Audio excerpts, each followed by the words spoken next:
दोस्तों, आज हम बात करेंगे एक ऐसे महान कलाकार की जिनका नाम एक ध्रुव तारे की तरह लिया जाता है कला की जगत में, और उनका नाम है अमृता शेरगिल। अमृता शेरगिल एक बहुत ही महान कलाकार थे और उनका जन्म 30 जनवरी 1913 को हुआ था और अनफॉर्चुनेटली उनकी मृत्यु 5 दिसंबर 1941 की हुई। लेकिन अपने इस छोटे से लाइफ स्पैन में ही उन्होंने जो हासिल किया, एक बहुत बड़े काल में भी कला के अंदर समय बिता के वो हासिल करना एक असंभव सी बात है। एक बहुत ही महान कलाकार थे अमृता शेरगिल। अमृता शेरगिल का जन्म हंगरी में हुआ था और वह हंगेरियन इंडियन पेंटर माने जाते हैं और अपने टाइम के अर्ली 20th सेंचुरी में one of the greatest of all time माने जाते हैं। वो मॉडर्न आर्ट में पायनियर माने जाते हैं। उनका झुकाव पेंटिंग में 8 साल की छोटी सी उम्र से ही हो गया था और उन्होंने अपनी फॉर्मल ट्रेनिंग शुरू कर दी थी। उनकी पेंटिंग यंग गर्ल्स, जो कि बहुत ही फेमस पेंटिंग है, 1932 में उन्होंने बनाई थी और जबकि उनकी उम्र 19 साल की थी। उन्होंने अपनी जीवन में तुर्की, फ्रांस, इंडिया और कई जगह ट्रैवल किया, यूरोप में भी और इंडिया में भी। वो बहुत सारी जगह पे गए, साउथ में भी गए और शिमला गए, बहुत सारी जगहों पे गए। उनका style pre colonial Indian art style था और उस समय का जो करंट कल्चर था उससे वो बहुत प्रभावित थे। उनका लेवल जो बंगाल के रेनेसा के पायनियर हैं उनके बराबर में माना जाता है। इसी से आप कल्पना कर सकते हैं कि वो कितने महान कलाकार थे।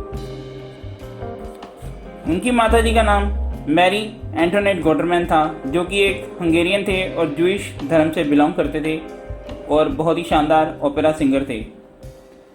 मैरी की मुलाकात उमराव जी से 1912 में हुई थी, जब मैरी ने लाहौर में विजिट किया था। वह इंडिया आई थी, एज ए कंपेनियन आई थी, साथी बन के राजकुमारी बाम्बा सुदरलैंड की, जो कि महाराजा रंजीत सिंह की ग्रैंड डॉटर हैं। शेरगिल जी की एक बहन भी थी जिसका नाम था इंदिरा सुंदर शेरगिल। वो एक दूसरे फेमस पेंटर विवान सुंदरम जी की माताजी भी हैं और दोनों ही बहनें थिएटर में भाग लेती थी और काफ़ी रुचि थी उनकी कला में, संगीत में, फाइन आर्ट के ज़्यादातर डिपार्टमेंट में। उन्होंने अपना ज़्यादातर समय बुदापेस्ट में स्पेंड किया और वह भतीजी थी एरविन बेक्टे की, एक इंडोलॉजिस्ट थे और बेक्टे ने ही उनके टैलेंट को पहचाना था। जब शिमला आए थे 1926 में ये लोग, तो उन्होंने ही एडवाइस किया था कि अमृता को आर्ट परस्यू करनी चाहिए और उन्होंने उसको एज ए क्रिटिक गाइड भी किया और काफ़ी सपोर्ट किया कला में विकास करने के लिए। 1921 में हंगरी में उनकी फैमिली को फाइनेंशियल प्रॉब्लम फेस करनी पड़ी, तो उन्होंने समर हिल शिमला आने का फैसला किया, जहाँ पे आके अमृता ने पियानो और वायलिन सीखा और इंदिरा ने भी साथ में एक गेटी थिएटर में परफॉर्मेंस करनी शुरू करी। और उन्होंने इसी दौरान मेजर वाइटमैन नाम के आर्टिस्ट से कला भी सीखी। बाद में डेवन पेलमैन आए उन्हें कला सिखाने के लिए। जब वो जवान थे तो वो अपने सर्वेंट को पेंट किया करते थे और उनको एज ए मॉडल यूज़ किया करते थे और यही मेमोरीज जो थी जिसके कारण इंडिया आने के लिए वो लेटर ऑन भी मजबूर हुए। वो काफ़ी खुले विचारों के इंसान थे और रिलेशनशिप प्रिविलेज में लाइफस्टाइल में रहते थे। एज ए चाइल्ड उनको स्कूल से एक्सपेल भी कर दिया गया था क्योंकि उनके व्यूज़ थोड़े एथिस्टिक थे। वह इटली में कला सीखने के लिए 1924 में गए, सेंटा एनिजेंटा आर्ट स्कूल में फ्लोरेंस में, और यहाँ पे आगे उन्होंने इटालियन मास्टर की स्टडी करी। 1924 की बात है ये। 1930 से 1934 उन्होंने यूरोप में स्टडी करी, जहाँ पे उनको पॉल सिजाने और पॉल गॉगविन की कला ने बहुत प्रभावित किया और वहाँ से उसने इंस्पिरेशन ली। और उनकी जो टीचर थे लुशियन साइमन, उन्होंने उन्हें गाइड किया और उनके आर्ट स्किल उस 16 साल की उम्र में सबसे बेस्ट निकल गया है। 1932 से 1936 का जो पीरियड था उन्होंने उसमें यूरोपियन वेस्टर्न स्टाइल की स्टडी करी और उन्होंने पोस्ट इम्प्रेशनिज्म जो स्टाइल है उसकी तरफ काफ़ी प्रभावित थे वो। उन्होंने उसको काफ़ी प्रैक्टिस किया और पेरिस के बोहेमियन सर्कल में 1930 में उनका काम यंग गर्ल्स बहुत शानदार सफलता प्राप्त कर गया और उन्हें काफ़ी एक्कोलेड हासिल हुए इस काम के कारण। उन्होंने गोल्ड मेडल भी जीता और उनको as an associate of grand salon in Paris in 1933 में उनको सम्मानित किया गया। और ऐसा सम्मान पाने वाले वो एशिया के इकलौते पर्सन हैं।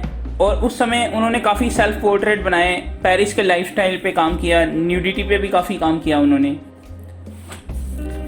दिल्ली की मॉडर्न आर्ट गैलरी में उनकी कलेक्शन है और मॉडर्न आर्ट गैलरी ने उनके जो सेल्फ पोर्ट्रेट हैं उनमें उनके जो एक्सप्रेशंस हैं उनको सोम्बर, पेंसिव और जॉयस बताया है। अलग अलग मतलब इमोशंस नज़र आते हैं उनके सेल्फ पोर्ट्रेट में। पेरिस में 1933 में एक प्रोफेसर थे जिन्होंने उन्हें सलाह की कि उनका जो ग्रेटनेस है एज एन आर्टिस्ट वो इंडिया से ही आएगी। तो उनकी सलाह मानते हुए 1934 में उन्होंने इंडिया आने का फैसला किया। 1937 से 1941 का जो समय था उन्होंने साउथ इंडियन टूर करने का फैसला किया और साउथ इंडिया में उन्होंने बहुत बेहतरीन पेंटिंग बनाई। एक ट्रायोलॉजी जो थी उनकी पेंटिंग की, bride's toilet, Brahmachari, south Indian villager going to market, यह पेंटिंगें बहुत ही शानदार थी और अद्भुत इसमें कलर कॉम्बिनेशन थे और एक स्टाइल था। एक इंडियन सब्जेक्ट की तरफ उनका झुकाव नज़र आता था, एक सीरियसनेस उनकी आर्ट को लेके नज़र आती थी और एक तरह से उनका आर्ट मिशन यहाँ आके पूरा हुआ। जब शेरगिल जी सराया में थे तो उन्होंने यह लिखा कि मैं यूरोप नहीं, मैं इंडिया में ही ठीक हूँ, क्योंकि यूरोप तो पिकासो को बिलोंग करता है। शेरगिल जी ने शादी हंगेरियन कज़न डॉक्टर विक्टर ईगान से करी जब वो 25 साल के थे और वह उनके साथ सराया में चौरा चौरी गोरखपुर उत्तर प्रदेश में रहने लगे, जो कि उनका पैटर्नल होम था। उनका पोर्ट्रेट ऑफ वुमेन वर्क जो है रविंद्रनाथ जी के काम से काफ़ी रिजेंबल करता है। उसके अलावा उनकी फेमस पेंटिंग 1937 में ताहितियन, 1938 में रेड ब्राइड आती है, 1938 में हिल सीन, 1940 में द ब्राइड। अनफॉर्चुनेटली 1941 में उनका जो लास्ट काम था वो अधूरा रह गया था।